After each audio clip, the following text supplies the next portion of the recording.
आजच्या भागात तुमच्या सर्वांचं सहर्ष स्वागत। आज आपण एका पुस्तकाबद्दल जाणून घेणार आहोत। सोयरे सकळ। सोयरे सकळ सुनीता देशपांडे यांचं हे पुस्तक मौस प्रकाशनाने प्रसिद्ध केलं आहे, ज्याची पहिली आवृत्ती नोव्हेंबर 1998 ला प्रसिद्ध झाली होती आणि त्यानंतर त्याच्या बऱ्याच आवृत्त्या निघाल्या आहेत।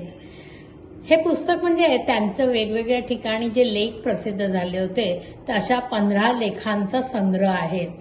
संगीत, साहित्य, कला आदी क्षेत्रातील प्रतिभावान नामवंत व्यक्तींचा लोक, स्नेह आणि सहवास हा त्यांना पु ल देशपांडे म्हणजेच भाई यांच्यामुळे आणि शिवाय स्वतःच्या संपन्न व्यक्तिमत्वामुळे जो लाभला, त्यातून त्यांनी हे व्यक्तिचित्रण लिहिलेलं आहे। समृद्ध जीवनानुभव त्या अविरत वावरत होत्या। त्यातल्या काही व्यक्ती म्हणजे भारतीय संगीतातले दिग्गज मल्लिकार्जुन मनसूर, कुमार गंधर्व आणि वसंतराव देशपांडे, मातब्बर कथाकार जयवंत दळवी, समीक्षक माधव आचवल, भाषाशास्त्रज्ञ डॉक्टर ना. गो. कालेलकर आदींची अविस्मरणीय चित्रणं जी आहेत ती या पुस्तकात आपल्याला वाचायला मिळतात। व्यक्तिचरित्रण तर वाचायला मिळतेच, पण जीवनातल्या विविध अनुभवांचे मनोज्ञ दर्शन त्यांच्या लिखाणातून आपल्याला घडते।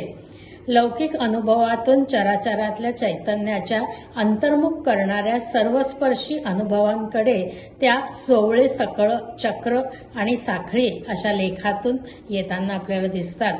हे जे पुस्तक आहे ते वाचकाला खिळवून तर नक्कीच ठेवतं, त्याचबरोबर निर्भयता, परखडपणा या त्यांच्या विशेषांसमवेत त्यांच्या मनाची कोवळीक ही त्यांच्या लिखाणातून स्पर्श करत राहते। पुस्तक वाचताना बऱ्याचदा क्षणभर जरा थांबू आणि विचार करू असं वाटतं। हे पुस्तक वाचताना दुर्मिळ आनंदाची अनुभूती नक्कीच येते। वसंतराव देशपांडे यांच्या व्यक्तिचित्रणात त्यांच्या स्वभावाच्या विविध अंगांचं चित्रण आपल्याला वाचायला मिळतं। कालेलकर काकांच्या विक्षिप्त स्वभावाचे परखडपणे चित्रणही आहे।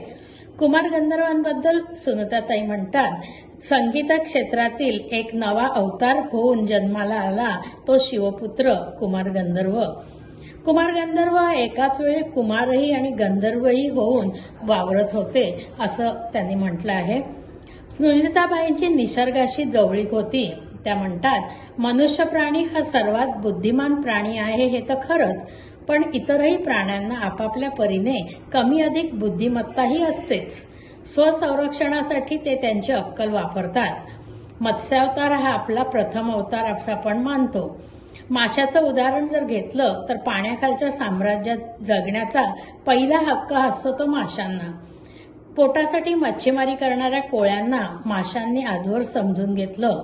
तो एक निसर्गक्रम आहे म्हणा व जीवसृष्टीचा नियम आहे म्हणा।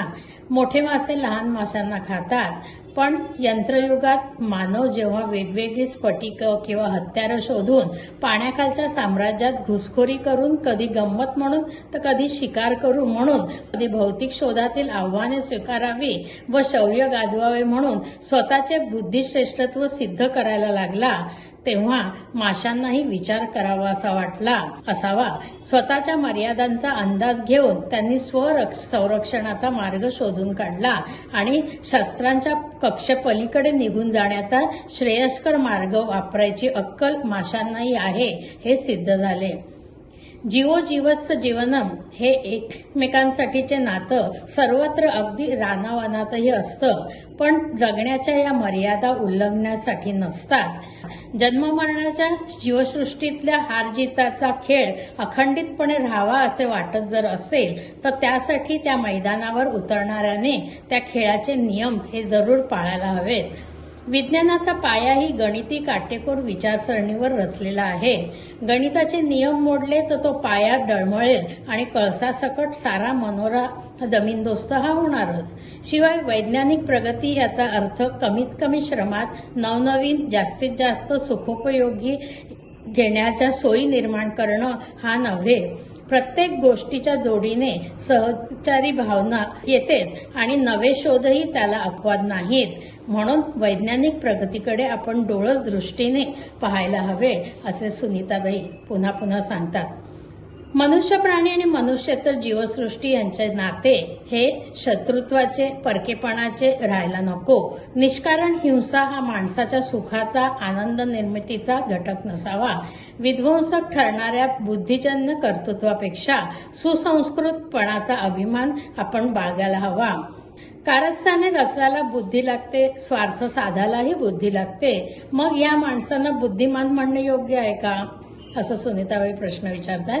अत्यंत शक्तिशाली विध्वंसक शस्त्राने तयार करणाऱ्याचं मन बुद्धिमान म्हणायचं का? कृत्य हे बरे वाईट दोन्ही तऱ्हेचं असू शकतं.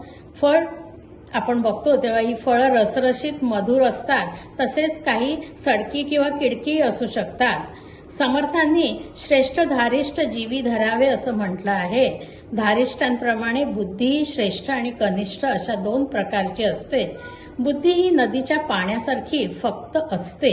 आपण तिला कोणती दिशा देतो, तिचा कसा वापर करतो यावर खरं तर त्या बुद्धीचं श्रेष्ठत्व किंवा कनिष्ठत्व अवलंबून असतं. बळी तो कानपिळे वा समर्थ असतो तोच टिकून राहतो हा निसर्ग नियम आहे. टिकून राहण्याची इच्छा ही पण नैसर्गिक आहे. तेव्हा स्वतःचे सामर्थ्य वाढवण्याचा प्रयत्न करणं ही स्वाभाविक प्रवृत्ती असते. मग ते वाढलेले सामर्थ्य सिद्ध करून दाखवणं आलंच. अशा वेळी आपलं शरीर, मन, कल्पनाशक्ती, बुद्धी, कर्तृत्व, ऐश्वर्य, सत्ता अशा अनेक शक्तींचे बळ इतरांपेक्षा श्रेष्ठ असल्याचं सिद्ध करीत राहणं हेच जीविताचे प्रयोजन होऊन बसतं. सारा प्रवाद त्याच दिशेने होतो. तीच एक नशा चढते आणि सर्वस्वाचा कब्जा ती घेते. हे सर्व स्वार्थापोटी होते असं नाही, तर जात, धर्म, राष्ट्र, विशिष्ट राजकीय विचारसरणी अशा अनेक संकल्पनांनाही माणसाच्या दिशेचा प्रवास वेगवेगळ्या दिशेने प्रवास करायला प्रवृत्त करतात. एकीकडून अशा विचारसरणीचा असर, दुसरीकडून विज्ञानाची प्रगती आणि त्यामुळे वाढणाऱ्या आपल्या गरजा यातून माणसाची संवेदन शक्तीच बोथट होऊ लागली आहे, ही अशी खंत सुनीताबाई व्यक्त करतात. स्वार्थाबरोबरच परमार्थाची संकुचिततेबरोबरच विश्वात्मकतेची जाणीव बुद्धिमान अशा माणसाला दिसून येते. जीवसृष्टीच्या चक्रात माणूस सर्वश्रेष्ठ मानला जातो, तो केवळ या जाणीवेचा ठेवा फक्त माणसाला लाभला आहे म्हणून. या प्रसादाचा कृतज्ञतेने स्वीकार करण्यात निरगस असा आनंद लुटायचा, श्रेयस्कर मार्गाने जायचं की प्रवाहपतीत व्हायचं हे जो तो आपापल्या परीने ठरवणार आणि शेवटी त्यातले कोणते पारडे जड होणार यावर एकूण जीवन प्रवाहाची दिशा अवलंबून राहते. आज अविचारांचा, मोहांचा प्रचंड लोंढा इतक्या वेगाने फोफावत आहे की त्यात मूठभर सद्विवेकी, संवेदनशील माणसे तग धरू शकतच नाहीत, हे स्पष्ट आपल्याला दिसतंय. छोटीशीच अशी ही फौज आमची, पण या छोट्या फौजेला गमावणं हे न परवडणारं नुकसान आहे. जगणे हे महत्वाचे आहे आणि सर्व धर्माचा प्रेमीजनांचं ते कर्तव्य आहे. सुनीताबाई म्हणतात, सोयरे सकळ हा जीवसृष्टीचा धर्म आहे, पण जागृत माणसाने ते खरं तर कर्तव्य पण आहे. त्या म्हणतात, प्रत्येक माणसात बौद्धिक पातळीवरचा आत्मविसर्जनाचा संभव कुठेतरी लपलेला असतोच आणि तो शोधून काढून वन्ही तो चेतवावा रे असा चेतवावा येतो की एखाद्या उल्कापातासारखा हा लख असा प्रत्ययाला येऊन विझून जाणारा आकस्मिक अपघात असतो हे कळत नाही. समाधानाची गोष्ट एकच म्हणता येईल की उल्कापात देखील जगाच्या पाठीवर सतत कुठं ना कुठं तरी लहान मोठ्या प्रमाणात होत असतात. आपल्या विशेषतः 24 तास झगमगाट जगणाऱ्या या शहरवासियांच्या नजरेच्या टप्प्यात ते फारसे आपल्याला दिसत नाहीत इतकंच. जयवंत दळवींबद्दल सुनीताबाई भरभरून बोलतात. त्यांना ते खोडकर माणूस असं म्हणतात. त्याचबरोबर कृतज्ञता सरळ हस्ते ते व्यक्त करीत असत. 1989 मध्ये त्यांच्या मृत्यूची खोटी बातमी दिल्याने सर्वांची झालेली धावपळ सुनीताबाईंनी लिहिली आहे. सप्टेंबर 1994ला जयवंत दळवी गेले. 4 सप्टेंबरला त्यांचा सत्कार समारंभ मुंबईत झाला आणि त्यानंतर 12 दिवसातच ते गेले. पण आजारपणात तत्वनिष्ठा, स्वाभिमान, सुसंस्कृतपणा असल्या त्यांच्या अंगी असलेल्या गुणांची कसोटी खरोखर लागली. त्यांच्यातल्या त्वाने आत्मबलाने त्यांचे व्यक्तिमत्व अजूनच उजळून निघत होते. सुनीताबाई म्हणतात की भयंकर महागड्या आजाराने त्यांच्या शारीरिकच नव्हे तर मानसिक शक्तीचेही अंत पाहायचे ठरवले होते. सुनीताबाईंनी मल्लिकार्जुन मनसूर यांचे व्यक्तिचित्रण केलेले आहे. मल्लिकार्जुन मनसूर यांचं गाणं आणि व्यक्तिमत्व हे परिपक्व होत गेलेलं आहे असं त्या नमूद करतात. धोतर, लांबकोट आणि टोपी हा त्यांचा नेहमी असणारा पोशाख. बाई त्यांचं वर्णन गाण्यात राहणारा माणूस असे करीत. अण्णा गाण्यात राहत की गाणं सदैव त्यांच्या अवतीभोवती घुटमळत राही कोण जाणे. मल्लिका म्हणजे जाई. बारशाच्या दिवशी अण्णांना मल्लिकार्जुन हे नाव ठेवताना त्या जाईच्या फुलाभोवती अखंड दळवळणाऱ्या गंधासारखा स्वच्छ, निर्मळ, सात्विक, कोमल सूर या जीवाभोवती सदैव दळवळत राहील हे भविष्य जणू वर्तवले असावे.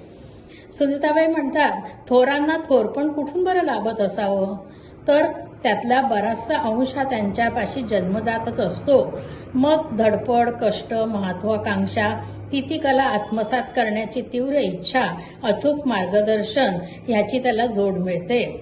अण्णांनी शेवटी बसवेश्वरांची रचना गायली होती. त्या रचनेचा अर्थ त्यांनीच मराठीत सांगितला. चंद्र आणि समुद्र यांना एकमेकांची किती ओढ असते. दोघांचे नाते इतके अतूट, पण चंद्राला राहू केतू ग्रासतात तेव्हा त्यांच्यासाठी समुद्र काहीही करू शकत नाही. आणि समुद्राला ओहोटी लागते तेव्हा अगस्त्य समुद्राचे प्राशन करतो, तेव्हा चंद्रही समुद्राच्या मदतीसाठी काही करू शकत नाही. म्हणजेच काय, तर शेवटी कोणीही कोणाचं नाही, हा प्रवास ज्याचा त्यालाच करावा लागतो. सोयरे सकळ या पुस्तकातील काही गोष्टी ह्या मी वानगी दाखल आता सांगितल्या, पण प्रत्यक्ष पुस्तक वाचणं हे खरंच पर्वणी आहे. ही पुस्तक जरूर सर्वांनी वाचावे. आशा करते की आम्ही सर्व हे पुस्तक जरूर वाचाल. हा भाग तुम्हाला कसा वाटला जरूर कळवा. आवडला असेल तर इतरांना लाईक करा, शेअर करा आणि आमचं जर चॅनल आजपर्यंत सबस्क्राईब केलं नसेल तर सबस्क्राईब करा ही विनंती. आज इथेच थांबूया. भेटूया नवीन भागात नवीन विषयासह. तोपर्यंत नमस्कार.